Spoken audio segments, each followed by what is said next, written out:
Hey guys! Welcome back to the channel where we uncover music's most fascinating hidden stories.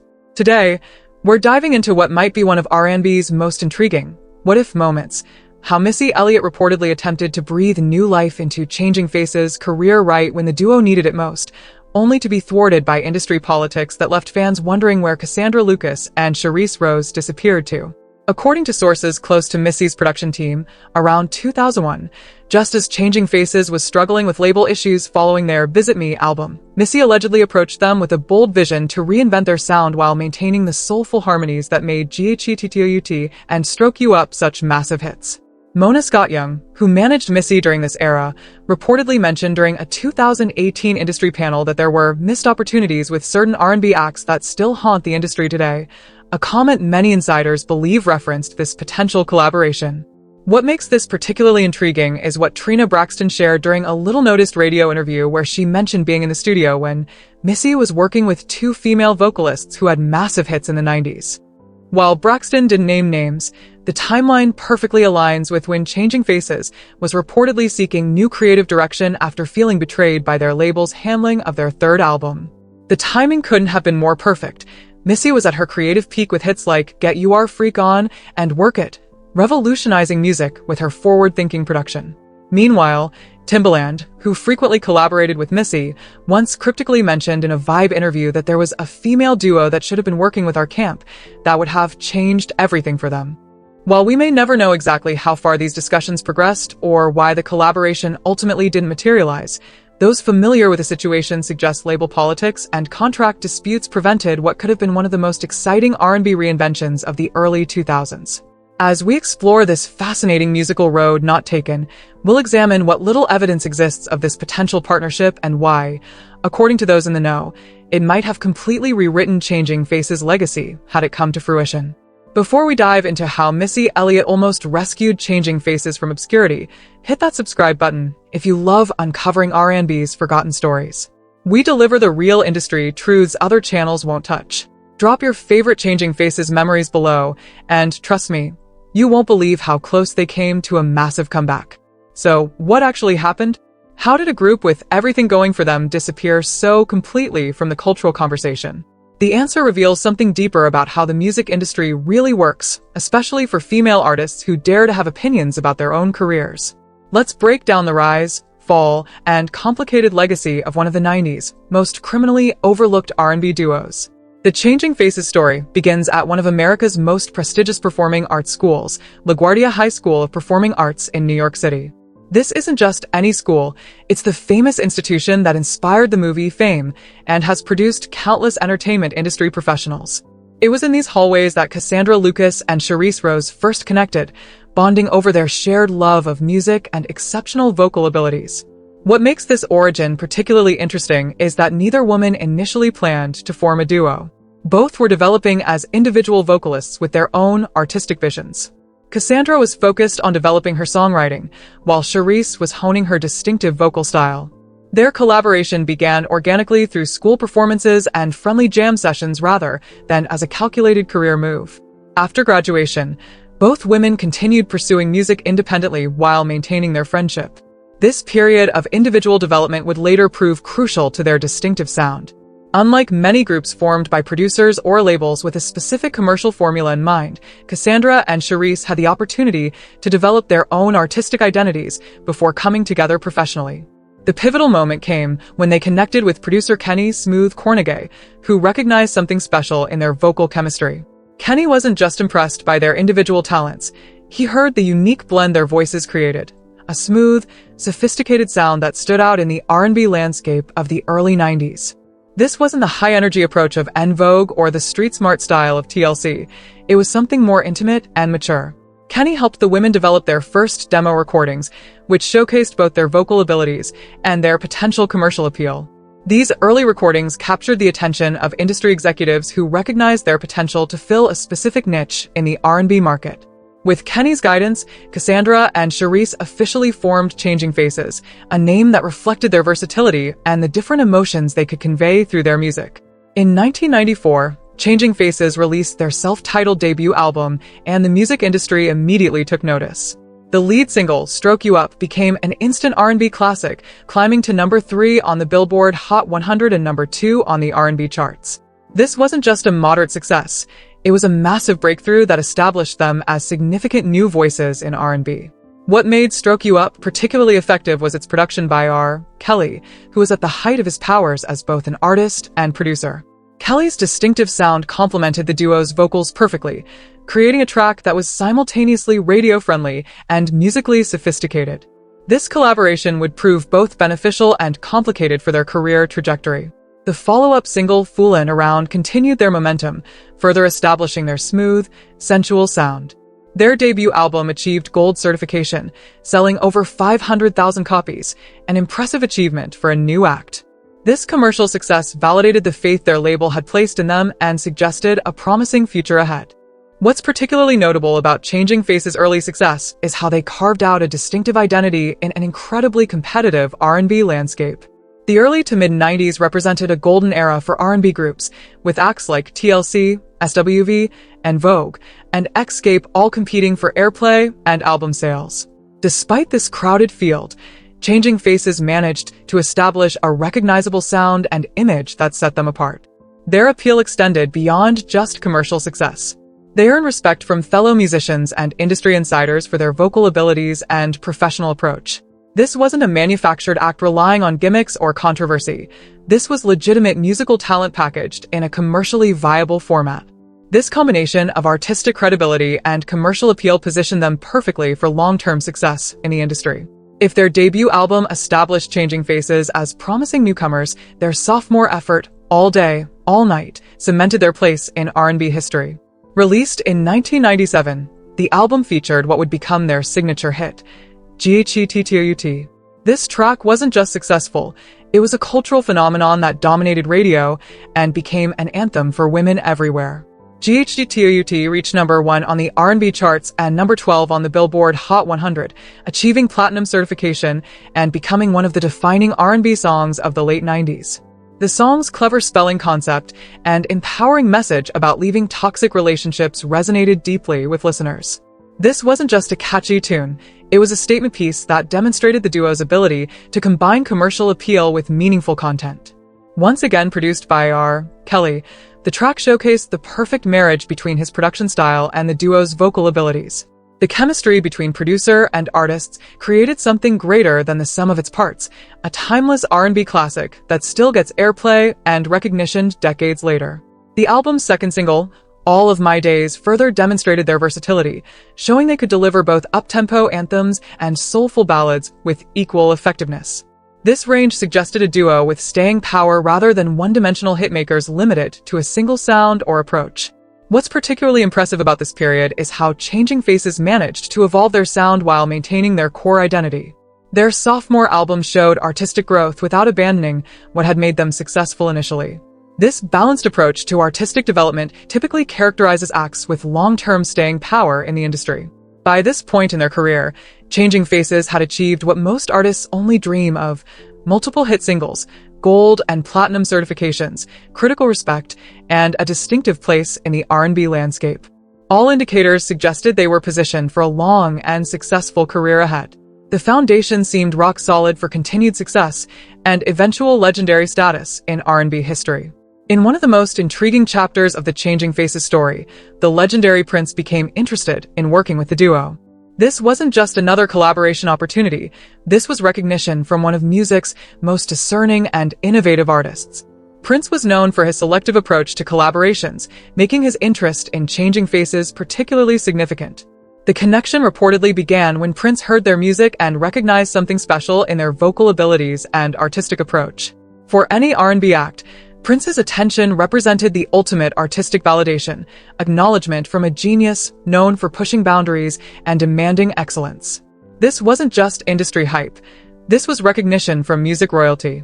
What makes this chapter particularly fascinating is the what might have been aspect. A full collaboration between Prince and Changing Faces could have potentially elevated their career to an entirely different level. Prince had previously helped transform the careers of artists he worked with, providing not just production but artistic direction that often revealed new dimensions of their talents.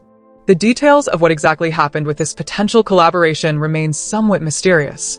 What we do know is that a full-fledged Prince/Changing Faces project never materialized, representing one of music's intriguing, almost moments. Whether due to label complications, scheduling conflicts, or creative differences, this partnership that seemed so promising ultimately didn't come to fruition. This missed opportunity represents a crucial turning point in the Changing Faces story. Had they worked extensively with Prince, their career might have taken a dramatically different trajectory. His involvement could have potentially insulated them from some of the industry challenges they would later face, providing both artistic direction and the protective power of his industry stature. The Prince connection, even without resulting in a full collaboration, demonstrates the level of respect Changing Faces had earned within the industry. They weren't just commercial successes. They were artists recognized by one of music's most discerning talents. This artistic validation makes their subsequent career challenges all the more perplexing and unfortunate. Despite their impressive success and artistic recognition, Changing Faces began experiencing the darker side of the music industry as the 90s progressed. Like many artists, particularly female acts, they found themselves navigating a business environment that often prioritized control over creativity and commercial formulas over artistic growth. One of the primary challenges they faced involved creative control and artistic direction. As they matured as artists, Cassandra and Sharice naturally developed stronger opinions about their music, image, and career path. However, the industry often expects female artists, particularly in R&B, to remain compliant and follow direction rather than assert their own vision. This tension between their growing artistic confidence and industry expectations created friction that would affect their career momentum. Label politics further complicated their situation. The music industry underwent significant consolidation in the late 90s and early 2000s, with many labels merging or being acquired by larger entities. These corporate reshufflings often left artists caught in the crossfire, with projects delayed, shelved, or underpromoted as priorities shifted. Changing Faces wasn't immune to these industry dynamics, finding their career progress affected by decisions made in boardrooms far removed from musical considerations. Their relationship with R. Kelly, once a source of hit-making chemistry, became increasingly complicated as his own controversies began to emerge. While his production had helped define their sound, the association eventually carried baggage that affected perception of their work. This situation highlights how female artists often face complex consequences from their associations with male producers and executives, regardless of their own conduct or choices. What makes these challenges particularly frustrating is that they had little to do with Changing Faces' talent or commercial viability. Their vocal abilities remained exceptional, their stage presence compelling, and their connection with audiences authentic. The obstacles they faced were primarily structural and political rather than artistic or performance-based, a common story for female artists navigating an industry still dominated by male decision-makers.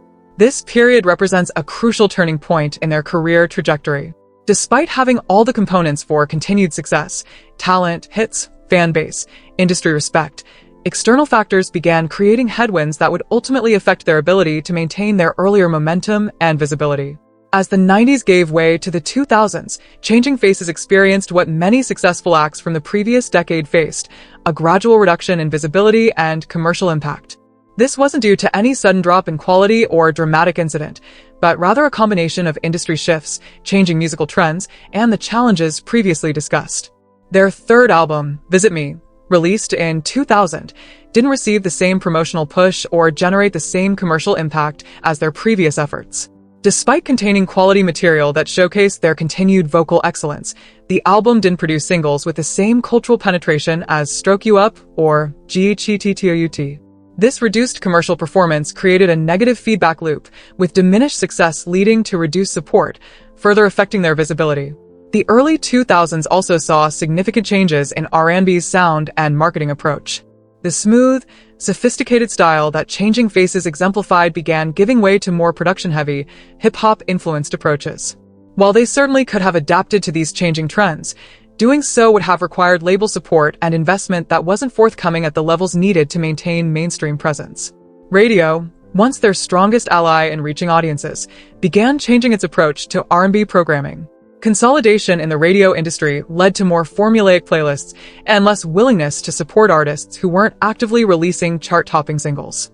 Without consistent radio presence, maintaining public awareness became increasingly difficult, particularly in the pre-social media era when radio and music television were still primary discovery platforms. What's particularly noteworthy about this period is that Changing Faces didn't experience a dramatic fall so much as a gradual fade from mainstream visibility. They continued performing and creating music, maintaining their artistic integrity and vocal excellence. The change was more in the industry's attention and investment than in their actual abilities or output quality. This pattern of successful 90s acts facing diminished opportunities in the 2000s wasn't unique to Changing Faces. Many talented groups from the same era experienced similar trajectories, highlighting how the industry often moves on to new acts rather than continuing to develop established talents through changing trends and market conditions. Despite their reduced mainstream visibility in recent years, Changing Faces' musical legacy remains significant and their influence continues to resonate in contemporary R&B. Their hits have achieved classic status, regularly appearing on Best of 90s R&B playlists and retaining their power to connect with listeners both nostalgic for the era and discovering the music for the first time. What makes their musical contribution particularly valuable is the sophisticated emotional intelligence they brought to R&B. Songs like G.H.E.T.T.O.U.T weren't just catchy, they articulated complex relationship dynamics in accessible, relatable ways. This combination of emotional depth and commercial appeal influenced subsequent female R&B acts who similarly aimed to balance substantive content with mainstream appeal. Their vocal approach, the seamless harmonies, the perfect blend of their distinctive timbres, established a template that many female duos and groups have drawn from since. Listen closely to R&B vocal arrangements from the past 2 decades, and you'll hear echoes of the techniques and approaches that Changing Faces helped popularize and perfect. In recent years, 90s R&B has experienced a significant cultural reappraisal, with many critics and younger artists acknowledging the craftsmanship and quality that defined the era. This renewed appreciation has brought deserved attention back to Changing Faces' catalog, highlighting how well their music has aged compared to some of their more gimmick-driven contemporaries. The streaming era has created new opportunities for their music to reach audiences. While physical album sales and radio play have diminished in importance, platforms like Spotify and Apple Music have allowed their classics to find new listeners through curated playlists and algorithmic recommendations. This digital afterlife ensures their music continues to be discovered regardless of their current visibility. Perhaps most importantly, Changing Faces demonstrated a model of R&B that was simultaneously sophisticated and accessible, emotionally intelligent, and commercially viable. They proved that female artists could create music that was sensual without being exploitative, emotional without being melodramatic, and commercial without sacrificing artistic integrity. This balanced approach continues to influence artists seeking to navigate similar territory. The Changing Faces story reveals something important about how the music industry operates, particularly for female artists. Their journey from breakthrough success to reduced visibility wasn't primarily about talent or commercial potential. It was about industry structures that often fail to sustain and develop artists through changing trends and market conditions. Their experience highlights the double standards often applied to female artists. While male acts are frequently given room to evolve, experiment, and even fail occasionally while maintaining industry support, women in music, especially Black women in R&B, are typically afforded much narrower parameters for success and fewer second chances when momentum slows. The duo's career also demonstrates how crucial timing and industry politics can be to long-term success. Their rise coincided with a golden era for R&B, but their attempt to sustain that success happened during a period of industry consolidation and shifting priorities. Even the most talented artists can find their careers affected by these larger business dynamics beyond their control. What's particularly valuable about examining their journey is recognizing that commercial visibility isn't the only measure of artistic success. While Changing Faces may not have maintained their initial chart dominance, they created music that has endured and influenced subsequent generations. Their songs continue to resonate emotionally and sonically decades after their release, the ultimate testament to their quality and significance. For today's emerging artists, especially women in R&B, the Changing Faces story offers both cautionary lessons and inspiration. The challenges they faced regarding creative control, industry politics, and sustainable career development remain relevant in today's music business. However, their artistic integrity and the enduring quality of their work demonstrate that commercial trends may fade, but genuine artistry stands the test of time. Perhaps the most important takeaway from their story is how it challenges our cultural tendency to equate current visibility with artistic value. Changing Faces created music that continues to matter, regardless of their position in today's pop culture conversation. Their legacy isn't defined by continuous chart presence, but by the lasting impact of their artistic contribution, songs that continue to soundtrack lives and influence artists decades after their creation. In the final analysis, Changing Faces weren't forgotten so much as underappreciated, a duo whose talent and contribution deserved more sustained recognition than the industry's short attention span typically allows. Their story isn't a tragedy, but a reminder that true artistic value often transcends the machinery of fame, finding its ultimate validation in the lasting power of the music itself.